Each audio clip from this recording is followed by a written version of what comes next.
Alright, using the Eberspacher clock, you turn the center dial there until it engages. Notice how the key is off.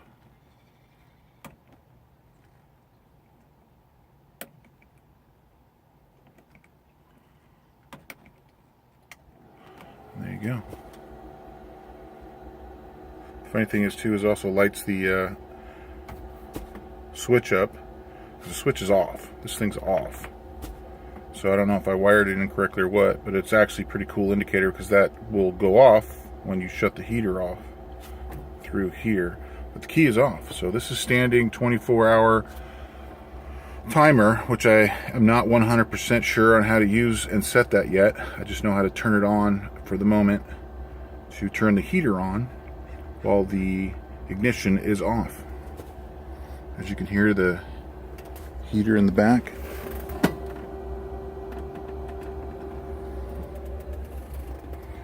It's going away. And then to turn it off, you just turn it a little bit more.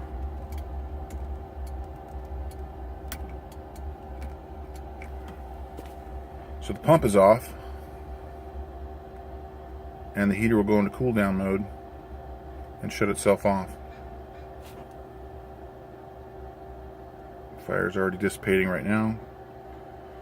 And there you go, that's the clock.